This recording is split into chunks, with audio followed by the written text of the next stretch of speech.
So 6 years ago, Toby Fox released Undertale, which became one of the greatest RPGs ever made.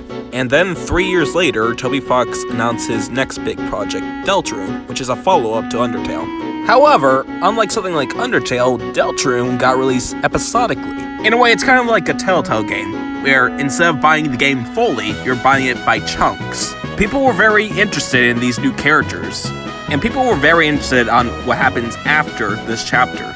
Well, 2.5 years later, as I got Sonic Colors Ultimate for Nintendo Switch, Toby Fox announces Deltarune Chapter 2 during a livestream. And then 2 days later, it got released. Now, 2 years later, let's see what Deltarune Chapter 2 has us with. So this game takes place one day after the first chapter, where it's revealed that Chris likes to use his knife to steal some pie from the fridge. Okay, I guess, but that doesn't explain the heart thing. So after a random discussion in class, Chris and Susie decides to go back to the Dark World to see how it's going with Rousey and all. They decide to tour around the place until moments later where they decide to leave to do their homework. However, once they enter the library, they notice that things are a bit off here. And when they try to open the computer lab door, they notice that it's another portal to the Dark World. Not wasting any time, they blew Skadoot into the new Dark World. Now this world's completely different compared to Chapter 1 where it's all about board games. This is more about computers and stuff. We also get introduced to the new antagonist of this chapter, Queen, who kidnaps one of your classmates. And now it's your job to save your friend. Now the objective of the game may be very simple, but what you do between them is very memorable. Like this section where the Queen challenges you to an arcade game. However, Chris is too short and can't reach the buttons, so Rousey decides to make him a footstool. However, once they got on him, he couldn't handle their weight, so he just falls over. I'm not gonna lie, this really made me laugh. And I was smiling to see that we were playing a Punch-Out-like game, because I really enjoy Punch-Out on the NES. It's very simple but fun boxing game. And let's not forget the dance-off. Like, just look at them go! Just look at it! I can't say much of the battle system because if you played Undertale or the first chapter of Deltarune, it's pretty much the same. However, there's some bosses that changes the setting to make it more interesting. Like for example, you're fighting one of your classmates, Birdie, on a roller coaster. And later on, you're driving a boat-shaped duck over acid. But instead of playing with him or fighting him, you're trying to claim the most territory. There's also more emphasis on how you move around the area in the overworld. Whether you're using these keyboard puzzles, or you're trying to do these teacup ride things you see in Disneyland, or you're trying to catch these falling mice into a basket, there's plenty of things to do in this game, and that's only just some of it. And each section of these chapters is very memorable. You can't mistake one from the other. Like in the city section, you're trying to escort Noel through it and not get caught. And there's a lot of crazy things. And I gotta say, this section where Noel's trying to hide from the Queen, and she's trying to hide from Birdie, because Birdie is too loyal to the Queen, to the point where he's pretty much like a simp. Anyway, you escort Noel through the city by fighting enemies and getting through traffic. There's also these various puzzles where you're trying to escort mice through the holes, because Noel is terrified of the mice. There's also this section where you're driving a car with Queen, who is literally the person you're trying to avoid. Yeah, this game has a lot of that trademark Toby Fox visual humor. Whether it's exaggerated face expressions like Susie turned to a Kremling, or how distraught Birdie is when he finds out that the Queen does mobile gaming. There's never a dull moment in this chapter, and that's a really good thing. Now, for the aesthetics of this chapter. It's a vastly different aesthetic compared to Chapter 1, where it all felt organic. Now we're at Chapter 2, and this aesthetic has a more mechanical and cyber feel to it.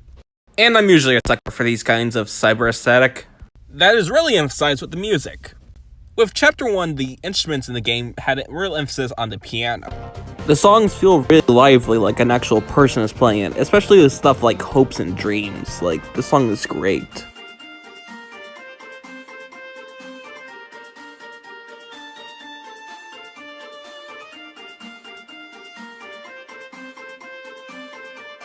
Now we have Chapter 2, where it has a more upbeat chiptune to it, more like what you see in an 8-bit game or something.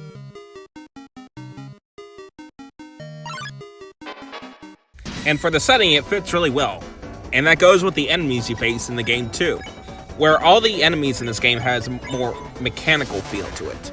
Now, not to say that they're all based on machines, some of them are based on objects you see in the city. Stuff like enemies coming out of old pizza boxes, some are based on signs you see. I'm fighting a sign! I had to put that there. Okay, time to wrap things up. After escorting your friend through the city and fighting this thing, you eventually find the Queen's palace, where the Queen captures everyone, except for Rousey. She didn't have enough for everyone to get captured. Shame. Once in their cells, Chris calls out Lancer to help him escape.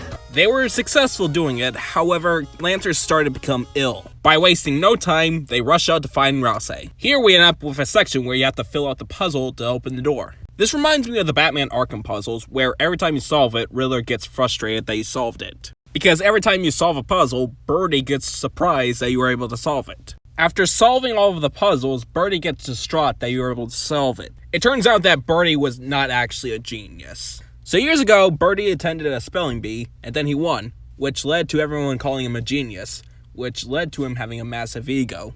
Anyway, after that backstory, they were able to find Rousey, where it turns out that he cannot fix Lancer at all. Because Lancer can only exist in his world. And so, Lancer was turned to stone, and we have to leave him for the rest of the adventure. Anyway, after climbing up various floors, they decided to split up, with Chris following Rousey and Susie following Birdie. This led to Chris and Rousey traveling through acid on a boat while claiming territory against this guy.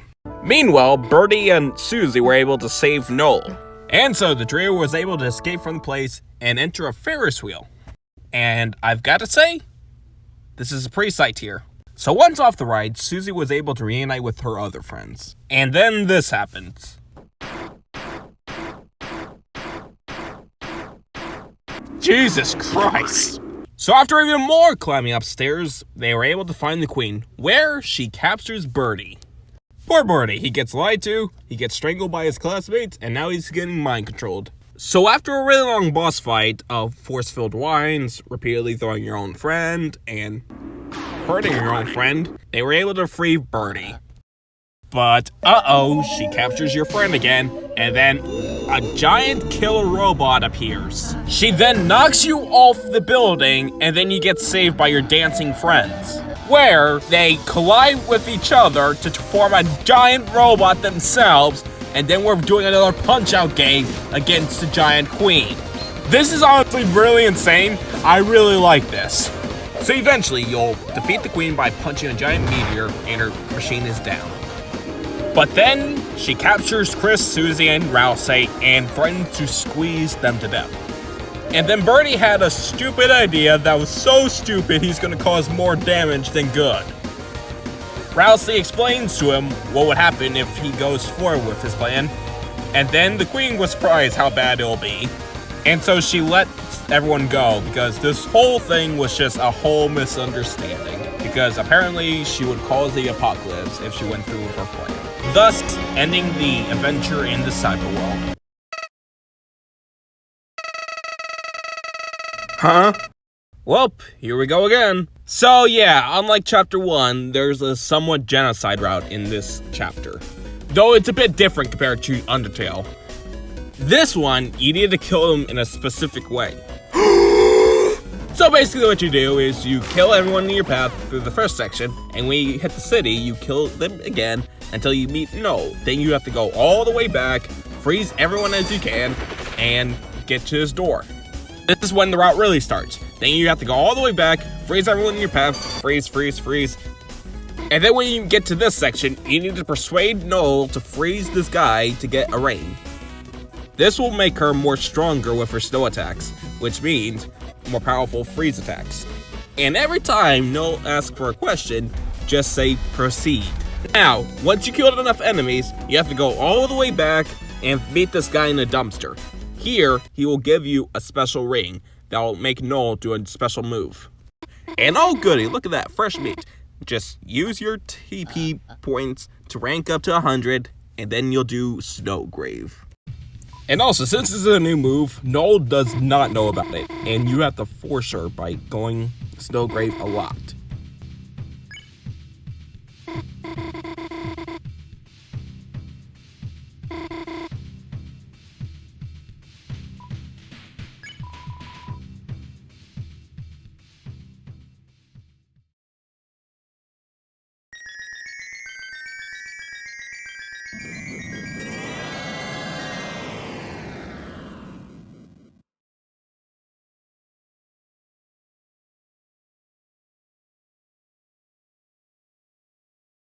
Though I have to say this is kind of messed up, that you're pretty much forcing your classmate to kill your other classmate. Birdie may be a bit questionable at times, but he doesn't deserve to die. Anyway, since you did that massacre in the city, you were able to reunite your friends, where Susie noticed that he feels a bit off. Anyway, once you reach the castle again, you'll notice that it's all toned down, like you don't travel through acid, you don't go through anything. You just go through there, face the queen, anticlimactic, and then you're done. I mean, it's what you get for killing everyone, but oh no. Yep, there's a secret boss in this game, and he's very, very hard. You have to use the returning yellow shooter soul, and then just dodge as much as you can. He's very challenging and very hard to get through. Like, he's just throwing shit everywhere. It's like, wow. And honestly, I think it's worth it just to experience this boss. Anyway, so you defeat the puppeteer, and you return to the real world, where you find Birdie dead, or hopefully unconscious. Anyway, since you're in the real world, you can explore as much as you want. You can go back to the Dark World, to Ralsei's castle, to say hi to everyone, or you can visit Noel's father. Where Noel is. Though when she leaves, she starts commenting on herself on what just happened. If you're going through the genocide route. And honestly, this is just very, very freaky. Anyways, when you're done finishing exploring the area and stuff, you return to the house, where you try and help Susie make a pie. But first you gotta wash your hands. And then Chris starts doing this. What the hell is he doing here? Anyway, after that, Chris and Susie decide to chill on the couch and watch some TV. Meanwhile, Toriel is calling the police saying that her car tires have been slashed. So later that night, when everyone is asleep, Chris wakes up and then does the whole soul thing again. And then he stabs the ground and light just flew out of the world. Like, whoa! Black smoke consumes the entire house, and the last thing you see is a TV with a grin. And that's it. And overall, it was a pretty good game. Or should I say, it's a very good chapter. It's definitely worth the 2-year wait we have.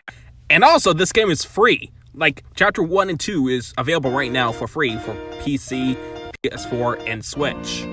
It's definitely worth your time because this was a really fun game to play through. What we got so far, it's a pretty good appetizer. Now, for Chapter 3, we're going to be waiting for a really long time. Because according to Toby Fox, he decides to make the game into one big package instead of buying it in chunks. I honestly say this is a good thing, because even though we're going to have to wait a lot longer than we did with Chapter 2, I'd say the payoff is going to be more worth it, because we're not just going to be getting one chapter, but multiple chapters at once. Anyway, so that'll do for today, so thank you for watching, and I'll see you later. Bye!